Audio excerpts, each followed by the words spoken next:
film dibuka dengan adegan pada suatu pagi saat Ross, anak dari Alvin, keluar rumah untuk mengerjakan sebuah urusan. Di halaman Ross berjumpa dengan Dorothy, kemudian saling menyapa dan berlalu pergi. Tak lama kemudian ketika Dorothy sedang menikmati sarapan paginya, dia dikagetkan dengan suara Bud yang berteriak memanggil Alvin. Alvin, straight! Alvin! Rose left a couple of hours ago. Dorothy mengatakan bahwa Ross sedang tak ada di rumah. Akan tetapi, Bud bersikeras mengetuk pintu karena yang dia cari adalah Alvin, bukannya Ross. Setelah cukup lama memanggil-manggil, Bud memutuskan untuk masuk melalui pintu belakang. Betapa kagetnya Bud ketika melihat Alvin tengah terkapar di lantai. Mendengar Bud yang berisik, Dorothy segera menyusul ke dalam rumah. Perempuan berbadan gempal tersebut bertanya apa yang terjadi, dan kaget setengah mati ketika mendapati Alvin tengah terkapar. Dorothy segera mencari telepon untuk menghubungi ambulan. Akan tetapi, Alvin menyuruh agar Dorothy meletakkan gagang teleponnya. Di tengah keributan, Ross pun datang. Anak perempuan Alvin tampak sangat panik dan terlihat begitu khawatir dengan kondisi ayahnya. Dia pun kemudian membujuk sang ayah untuk memeriksakan dirinya ke dokter. Meskipun pada awalnya sedikit keberatan, Alvin pada akhirnya berangkat ke klinik dengan diantar oleh Bud dan Ross. I'm not going. You promised me, Dad. Dad. Sesampainya di klinik, Alvin tampak enggan untuk menjalani prosedur. Dia menolak ketika perawat memintanya melepaskan baju untuk diperiksa.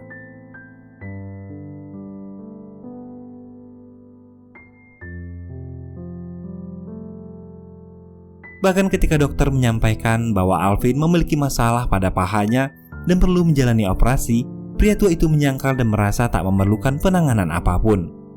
Dokter mengatakan bahwa Alvin juga memiliki kemungkinan mengalami diabetes karena dia memiliki gangguan pada penglihatannya. Selain itu, Alvin berisiko menderita emfisema akibat kebiasaannya merokok yang dilakukan sejak muda. Meskipun dokter memberi peringatan untuk mengubah pola hidup, Alvin tetap tak menghiraukan. Ketika sampai di rumah, Alvin menyalakan cerutu dan merokok dengan santainya. Dia tak mempedulikan peringatan dokter terkait kesehatannya. Bahkan saat Ross bertanya tentang apa yang disampaikan dokter, Alvin pun berbohong dengan mengatakan bahwa semuanya baik-baik saja dan Alvin masih akan terus hidup sampai 100 tahun. Begitu katanya. Mendengar hal tersebut, Ross pun tersenyum lega kemudian melanjutkan cuci piringnya.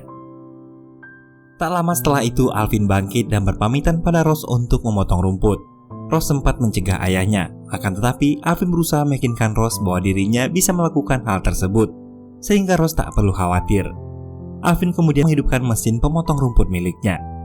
Sayangnya mesin itu tampak bermasalah. Alvin berkali-kali mencoba menghidupkan mesin, tetapi yang terdengar hanya suara deru yang tertahan. Menyadari ada yang tak beres, Alvin segera turun dan ternyata benar, mesinnya perlu diperbaiki. Meskipun kesal, Alvin tetap membuka kotak perkakas. Tiba-tiba langit tampak sangat mendung. Alvin merasa tak akan sempat memotong rumput di hari itu karena sepertinya hujan akan turun disertai badai. Malam harinya, sesuai prediksi Alvin, hujan turun disertai petir. Alvin duduk berdua bersama Ross. Mereka mengusir sepi dan menghabiskan waktu dengan saling berbincang. Ketika itulah terdengar suara telepon berdering. Ross bangkit untuk menjawab telepon. Telepon tersebut ternyata berisi kabar buruk. Lyle, adik Alvin, tengah mengalami stroke. Mendengar hal itu, Alvin termenung dengan raut yang sedih. Meskipun begitu, Alvin tak banyak bereaksi karena sudah sejak lama hubungannya dengan Lyle memburuk.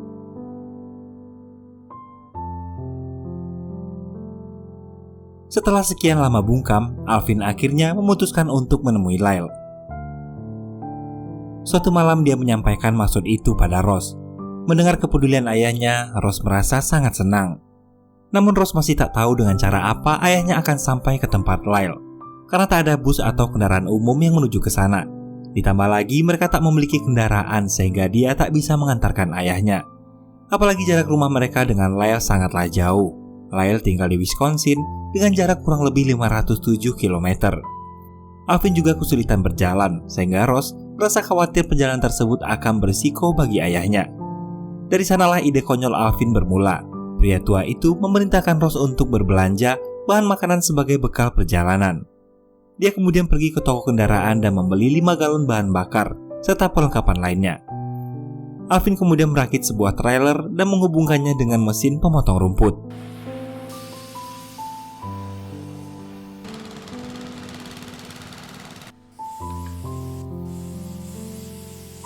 Dengan kendaraan itulah dia berniat pergi ke kediaman Lyle. Mengetahui rencana gila ayahnya, Rose tampak ragu. Akan tetapi Alvin terus meyakinkan bahwa dia harus menemui Lyle. Dengan cara inilah dia akan berangkat. Rosie, I've got to go see Lyle.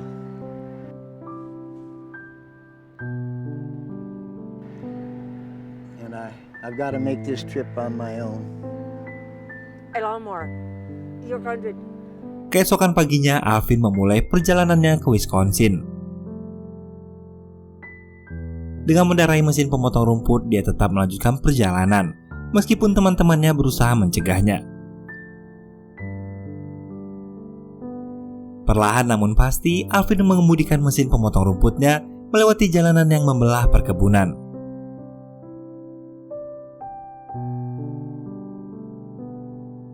Sesekali dia menyapa warga. Dan ketika mulai lapar, Alvin mengeluarkan bekal di kotak belakang kursi kemudi.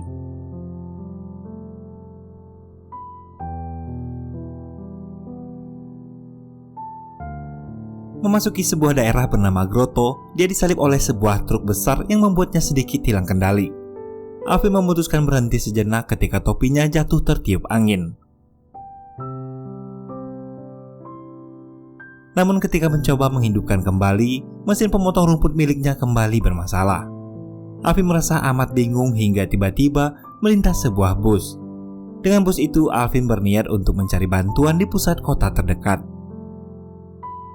Tak lama kemudian dia berhasil mendapatkan sebuah mobil pick-up yang bersedia mengantar mesin pemotong rumputnya kembali ke rumah.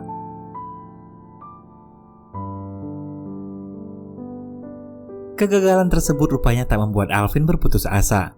Pria tua yang merupakan bekas veteran perang tersebut memutuskan menemui Tom dan kemudian membeli mesin pemotong rumput baru dengan harga $325. Dengan mesin baru itulah Alvin memulai perjalanan keduanya. Rupanya kualitas mesin memang berpengaruh pada kelancaran perjalanan. Dengan mesin baru, perjalanan Alvin jauh lebih lancar dibandingkan perjalanan sebelumnya. Dia melakukan perjalanan pada siang hari dan memutuskan beristirahat ketika hari beranjak gelap.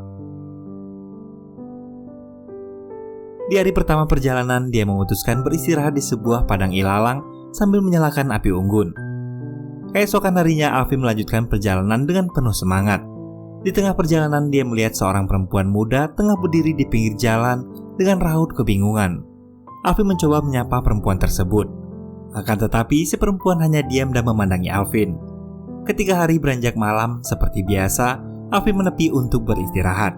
Tanpa disangka, perempuan muda yang dijumpainya tadi berjalan mendekat. Rupanya perempuan itu tak mendapat tumpangan dan memutuskan berjalan kaki. Mereka kemudian mulai saling berbincang. Perempuan itu menceritakan bahwa dirinya telah kabur dari rumah selama 5 bulan.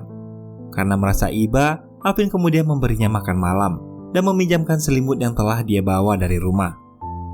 Perempuan tersebut bertanya tentang maksud perjalanan Alvin. Alvin bercerita panjang lebar tentang Lyle, saudaranya yang terkena stroke. Dia juga menceritakan tentang almarhum istrinya dan anak-anaknya, termasuk Rose yang selama ini tinggal bersama Alvin.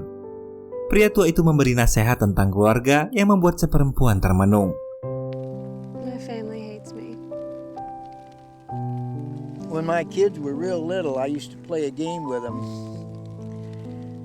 I'd give each one of them a stick and one for each one of them. And I'd say, you break that. Of course they could, real easy. Then I'd say, tie them sticks in a bundle, try to break that. Of course they couldn't.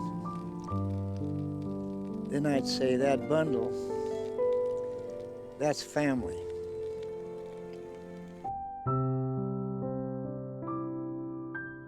Pagi harinya, Alvin terbangun dan mendapati perempuan muda itu telah pergi dengan meninggalkan seikat kayu bakar sebagai tanda terima kasih.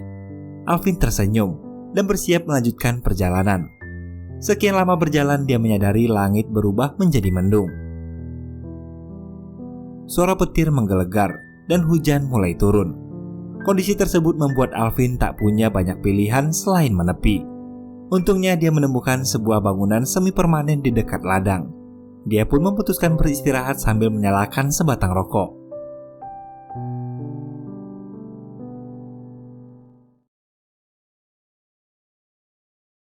Hari berganti hari dan Alvin terus melanjutkan perjalanan. Di perjalanan hari itu, dia dikagetkan dengan rombongan pesepeda yang berjalan beriringan.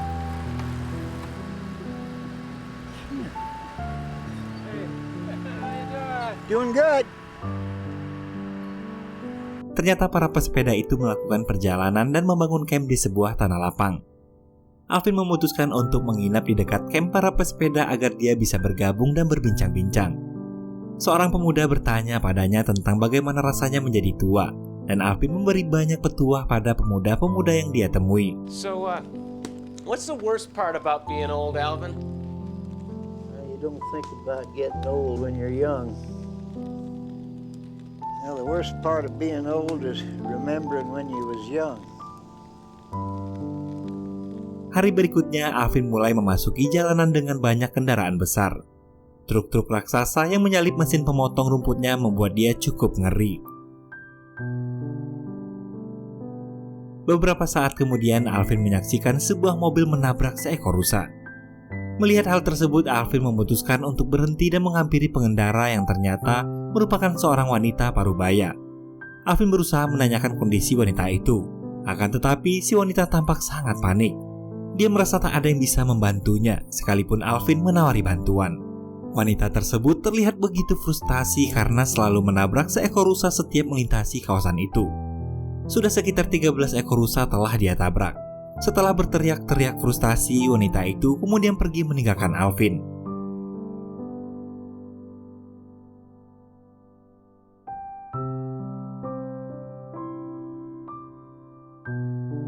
Untuk mengingat kejadian hari itu, Alvin meletakkan tanduk si rusa di trailernya. Selalu ada cerita di sepanjang perjalanan yang Alvin lakukan.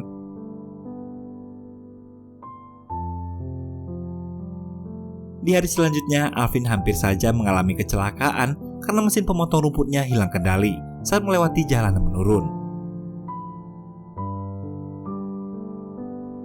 Dia sempat panik dan merasa hidupnya mungkin akan berakhir.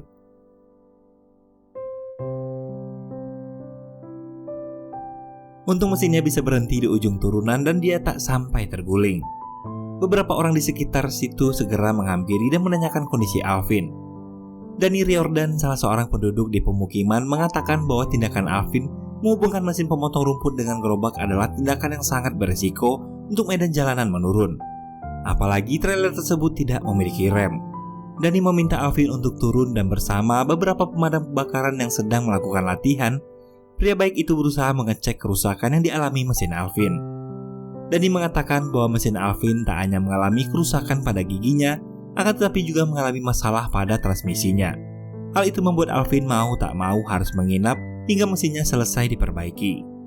Penduduk pemukiman sangat kaget ketika mengetahui Alvin berasal dari Iowa dan telah berada di jalanan selama 5 minggu. Mereka kemudian mengizinkan Alvin untuk menginap di sana dan memakai kamar mandi di dekat garasi.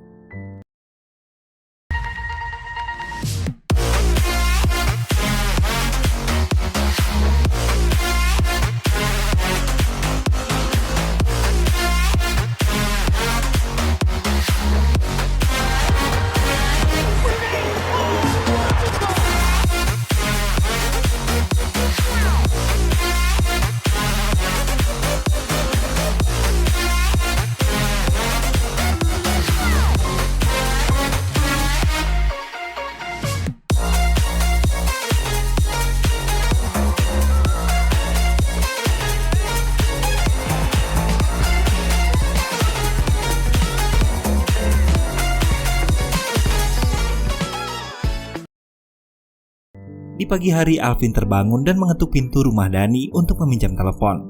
Dia menelpon Rose dan meminta putrinya mengirimkan uang karena persediaannya telah menipis. Di dalam rumah, Danny berbicara pada istrinya tentang biaya perbaikan mesin milik Alvin yang cukup mahal.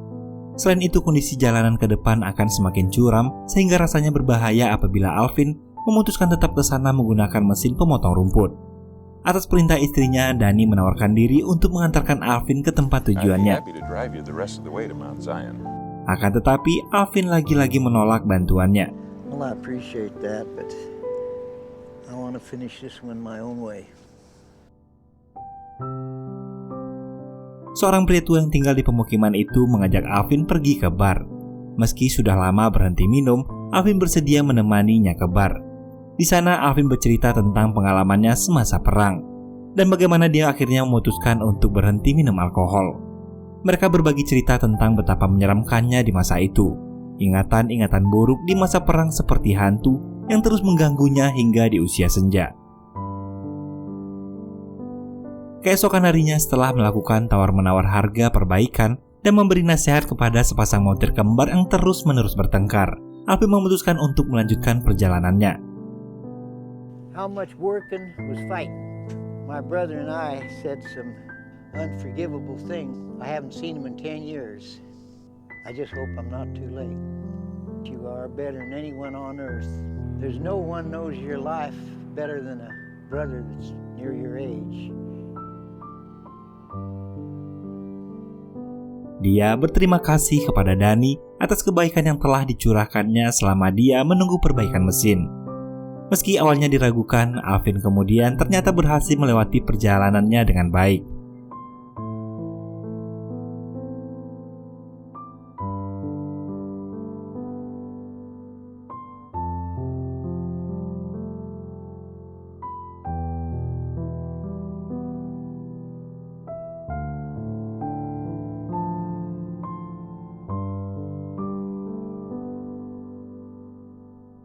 Dia bahkan sanggup menyeberangi sungai Mississippi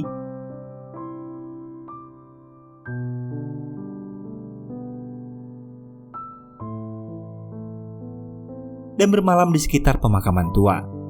Ketika beristirahat, dia bertemu dengan seorang pria bernama Padre yang memberinya jamuan makan malam. Padre ternyata mengenal Lyle karena dia bekerja di rumah sakit tempat Lyle pernah dirawat. Mereka berbincang tentang banyak hal dan Alvin pun bercerita tentang hubungannya dengan Lyle.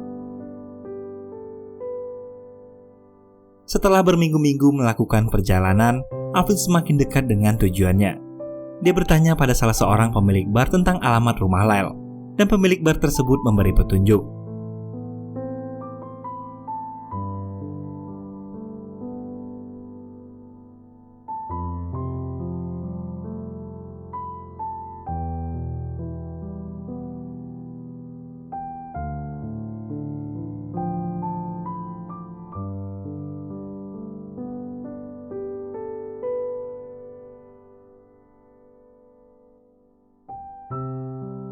Sesampainya di sana, Alvin terkejut dan bersedih ketika mengetahui bahwa ternyata selama ini saudaranya itu tinggal di tempat terpencil dengan keadaan gubuk yang jauh dari kata layak. Dengan penuh kemantapan hati, perlahan Alvin berjalan mendekat. Lyle? Lyle?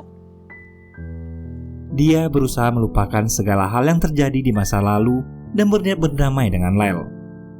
Ketika kembali bertemu setelah 10 tahun lalu bertengkar, keduanya saling berpandangan.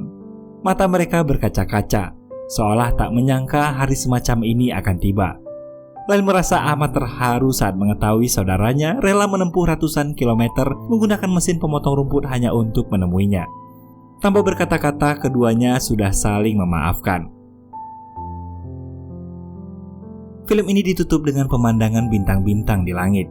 Pemandangan yang selalu ingin Alvin saksikan bersama Lyle saudaranya. Saudara sepantaran yang telah tahu begitu banyak hal tentangnya. Dan film pun selesai. Melalui cerita Alvin dan Lyle kita bisa menarik pelajaran bahwa seorang saudara bagaimanapun akan tetap menjadi saudara. Perjalanan tersebut tak hanya mengantarkan Alvin untuk menemui Lyle, akan tetapi juga berhasil membuka matanya terhadap begitu banyak hal. Dia bertemu dengan orang-orang baru, mempelajari hal-hal baru, dan memiliki waktu yang panjang untuk merenungkan peristiwa-peristiwa yang telah berlalu dalam hidupnya. Menjadi tua membuatnya tumbuh sebagai seorang yang lebih bijak dan mampu menghargai setiap hal dengan lebih baik. Hal tersebut dibuktikan dengan keleluasaannya memaafkan Lyle dan usahanya untuk memperbaiki hubungan mereka selagi masih ada kesempatan. Alvin selalu memberi petuah pada orang-orang yang dia temui agar orang-orang tersebut tak merasakan penyesalan yang sama di hari tua. Seperti apa yang dia sampaikan pada gadis muda, rombongan pesepeda, montir kembar, dan laki-laki yang dia temui di dekat pemakaman. Alvin merasa ketika tua, manusia baru akan menyesali banyak hal. Oleh karena itu, kita perlu memanfaatkan segala kesempatan dengan lebih baik sebelum datang banyak penyesalan. Baiklah, demikian tadi merupakan kisah perjalanan Alvin Strike dari Iowa ke Wisconsin dalam film The Strike Story. Semoga kita semua bisa mengambil pelajaran-pelajaran baik dalam film ini. Baiklah, akhir kata saya pamit undur diri. Assalamualaikum warahmatullahi wabarakatuh. Bye-bye.